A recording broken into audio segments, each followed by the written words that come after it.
Alright, so now we're heading into the monochrome image. Now this will be a little bit different from signature and statement because we can kind of push the image a little bit more than we would do. Some of the settings will be different from what we would do for a signature and statement image. So what we want to do first, same thing, just so we can get in the habit of it, is we're going to scroll down to our lens correction section first. Firstly, we're going to remove that chromatic aberration. Now, although this photo is going to be black and white later, we still will have the colour version within our preview files, because sometimes the customer would like to see that and they could get it on the USB as well. So you want to make sure that this image is at its best quality that it can be for the customer. The second one, we're going to check that enable profile corrections. Remove that vignetting. You can see it's kind of affected the distortion again. We still want that wide angle look, so I'm going to drag that back down to 0. Alright, so let's head back up to the top, same as we've been doing in the past couple of videos. Firstly, what I'd like you to do is so you can kind of get an idea for what the final monochrome image is going to be like. Obviously it will look very different after we've been doing some dodging and burning. There's a lot to do on this image. We've got a bit of a face swap later as well to remove this glare. But we're going to ignore that for now, and we just want to see how the final image is almost going to look. So if you click on black and white, we can actually see what the image is going to look like in black and white, because that's what it'll look like later. Firstly, let's head into those shadows. You can see we've already got these really big areas of black that we need to fix first to lift all of that detail in his jacket. So we can lift those shadows right up. Now, although in the previous videos I've said, oh, don't bring them so high, we want to do this for now. We might change this value later, but because we're working more within the blacks and contrast and curves, let's just see as much detail as we can for now, and then if we don't need as much detail later, we can pull that back. You can see that this initial look is very grey, it's very washed out, and with the mono style, there's a style for that where it's a little bit softer, but this is that high key, really punchy, high contrast image, so we don't want this grey wishy-washy look. So firstly, I'm going to pull the blacks in like this, and you can already see it's making a huge difference to the final image. If I zoom in, we've still got that detail in his cap. Now, before I go back to playing with this, with the shadow section, let's make a couple of extra changes first. So, you might have seen before, we would pull the texture down a little bit just to soften up that skin, but this time, actually, for this particular image, which is very animated, we want to see all those lines in his face. It's like an animated expression.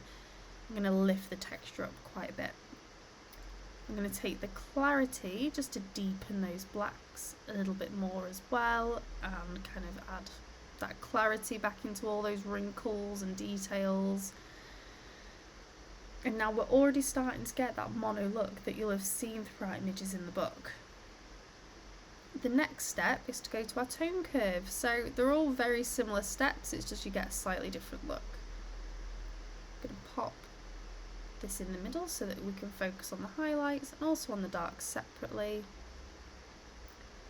And I'm going to create a little bit more contrast in the image. And you can see why the shadows are so high now, because now we're starting to get these kind of darker areas of the image.